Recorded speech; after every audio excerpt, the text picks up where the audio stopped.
Average voters पर polling station लगभग 818, women managed 1044 और मॉडल पुलिस स्टेशन लगभग 1350। हर पोलिंग स्टेशन पर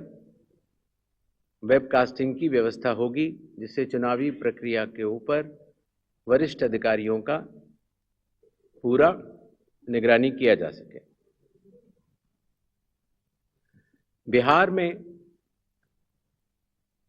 कुछ इंटरेस्टिंग चीजें भी हैं। दियारा रीजन में लगभग जो 250 पोलिंग स्टेशन हैं, वहां घोड़े से पेट्रोलिंग होती है और इसी तरीके से लगभग 197 पोलिंग स्टेशंस में नाव के जरिए पोलिंग पार्टीज जाती हैं।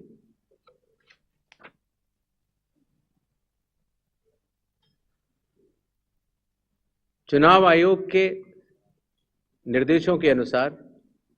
हर मतदान केंद्र पर एश्योर्ड मिनिमम फैसिलिटीज प्रदान की जाएंगी,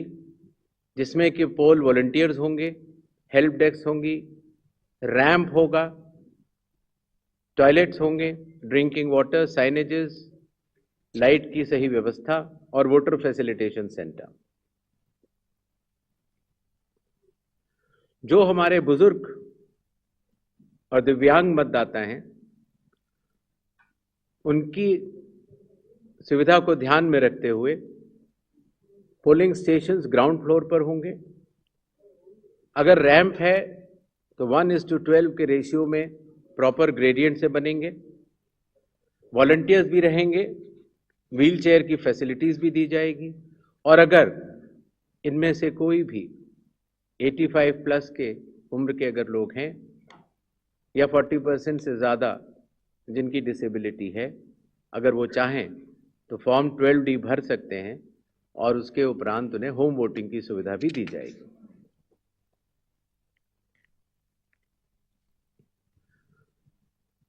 बिहार के दौरे पर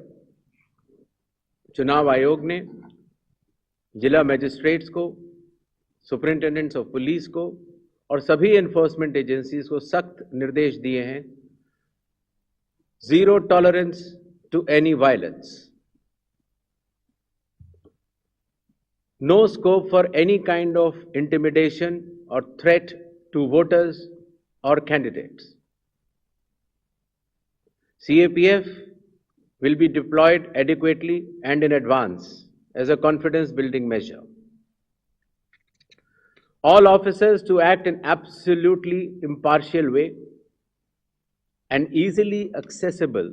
to all the stakeholders. इसके बारे में मैं आपको बाद में भी बताऊंगा। अगर कोई फेक न्यूज या मिस इन्फॉर्मेशन होती है,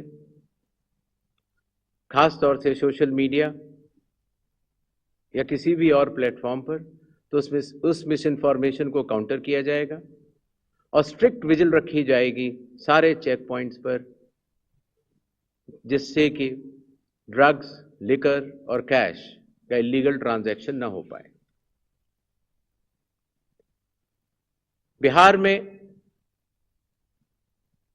बिहार के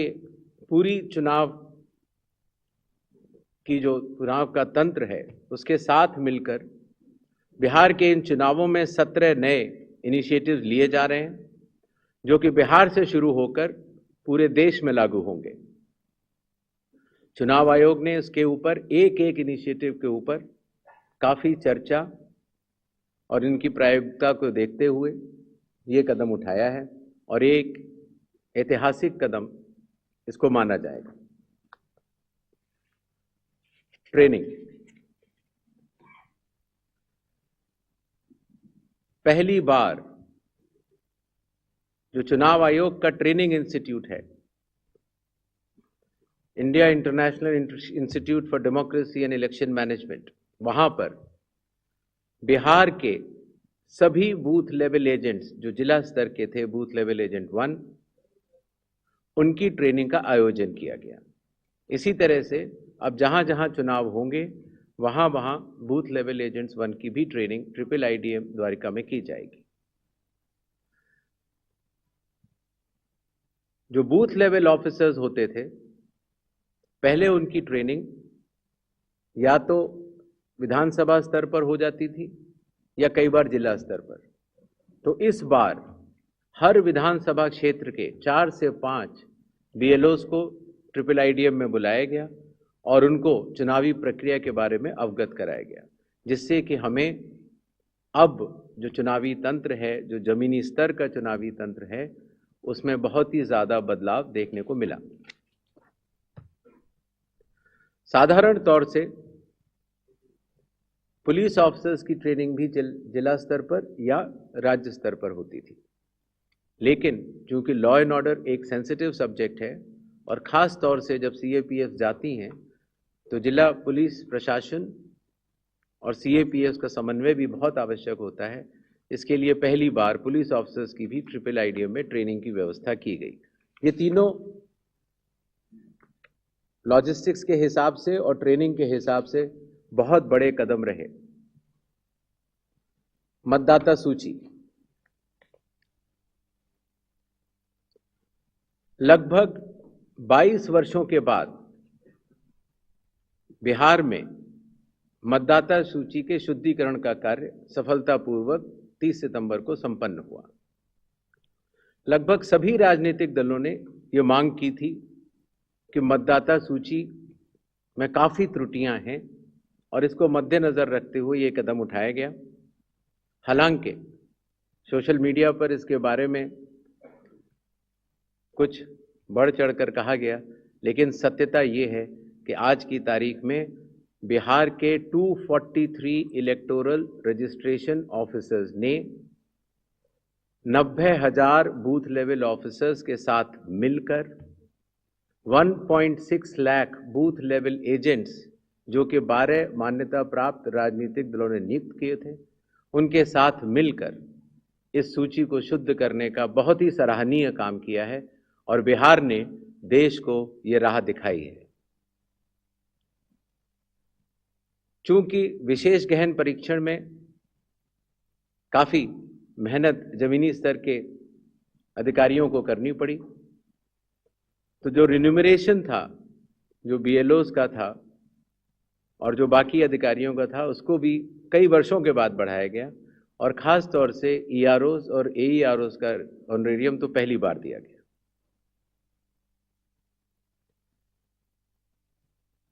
जिन मतदाताओं के नाम सूची में नए जुड़े हैं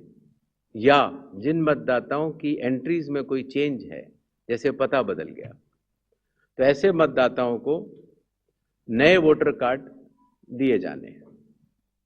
चूंकि पहले कई दिनों तक या कई बार महीने लग जाते थे वोटर कार्ड मिलने में, इसीलिए चुनाव आयोग ने सभी एजेंसियों के साथ मिलकर यह एसओपी बनाया कि किस तरीके से 15 दिन के भीतर मतदाताओं के हाथ में इलेक्टर फोटो आइडेंटिटी कार्ड, जिसको सामान्यतः वोटर कार्ड कहा जाता है, वो उनके हाथ में आए। इसी तरीके से जो हमारे बूथ लेवल ऑफिसर्स हैं, जब वो मतदाताओं के घर घर जाते हैं तो उनको भी पहचान पत्र पहली बार चुनाव आयोग ने डिजाइन भी किया और उनको दिया भी। कंडक्ट ऑफ इलेक्शंस जो आने वाला है,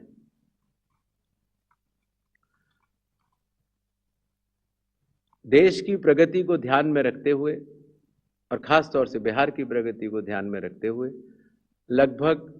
काफ़ी मतदाताओं के पास मोबाइल होते हैं और उनको इस बात की समस्या रहती थी कि हम मोबाइल लेके अगर घर पर छोड़ के जाते हैं तो दिक्कत होती है और लेके जाते हैं तो हम कहाँ उसको रखें, क्योंकि मोबाइल फ़ोन पोलिंग स्टेशन के अंदर अलाउड नहीं है। इसलिए एक नई व्यवस्था बनाई गई जिससे कि पोलिंग स्टेशन के कमरे के ठीक बाहर कोई भी मतदाता अपना मोबाइल फ़ोन जमा करा सकता है, अंदर जाके अपना वोट डाल सकता है और बाहर आने के बाद अपना मोबाइल लेके घर जा सकता है। हर मतदाता को नॉमिनेशन का प्रोसेस खत्म होने के बाद एक वोटर इंफॉर्मेशन स्लिप दी जाती है। वोटर इंफॉर्मेशन स्लिप देने का लक्ष्य सिर्फ ये रहता है कि मतदाता को, क्योंकि कई बार बूथ बदल जाते हैं या कई बार मतदाता नए होते हैं तो उनको वोटर स्लिप पर, इंफॉर्मेशन स्लिप पर अपने बूथ का नाम और सारे डिटेल्स मिल जाते हैं। तो वोटर इंफॉर्मेशन स्लिप पर बहुत ही छोटा चेंज करने के बाद मतदाताओं की सहूलियत बहुत बढ़ गई, क्योंकि उसमें उनका पोलिंग स्टेशन का नंबर, पोलिंग स्टेशन की जगह कोने में बड़े रूप में दिखा दी गई। पहले उनको पूरे में ढूंढना पड़ता था।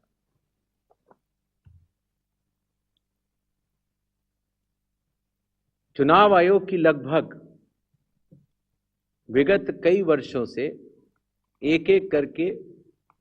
एप्स बनती चली गई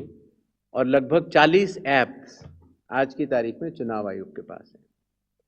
तो इन सबको एक जगह समन्वित करते हुए, क्योंकि हर मतदाता या हर स्टेक होल्डर हर 40 ऐप को डाउनलोड नहीं कर सकता, तो ECI नेट जैसी मदर ऑफ ऑल एप्स का एक लक्ष्य रखा गया और ECI नेट में अब धीरे धीरे करके सारी एप्स आ चुकी हैं और इसका प्रोग्रेसिव इंप्लीमेंटेशन भी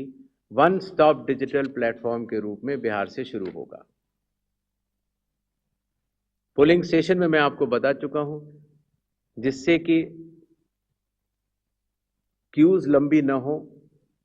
और मतदान के समय में मतदाताओं को सहूलियत भी रहे और खास तौर से मतदान के आखिरी घंटों में ज़्यादा भीड़ न हो, इसके लिए संख्या 1200 निर्धारित की गई।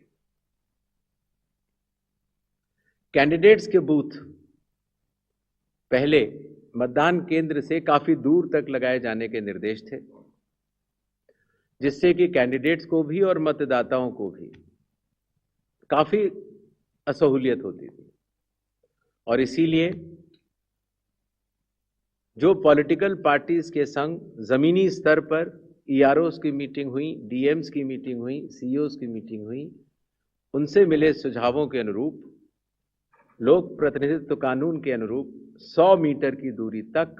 हर कैंडिडेट अगर चाहे तो अपने बूथ्स लगा सकता है। चुनावी प्रक्रिया पारदर्शी हो, उसकी पूर्ण निगरानी हो, ERO भी उसको देख पाए और कोई भी अगर गलती पाए जाए तो उसके खिलाफ एक्शन भी लिया जा सके। इसके लिए पहले लगभग 50% प्लस पोलिंग स्टेशंस में वेबकास्टिंग होती थी और अब इसको 100% पोलिंग स्टेशंस में लागू कर दिया गया है, जिससे कि निगरानी तंत्र के लिए सुगमता होगी।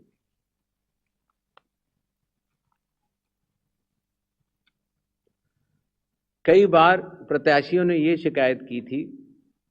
कि जो हमारी फोटो होती है वो चूंकि ब्लैक एंड वाइट में आती है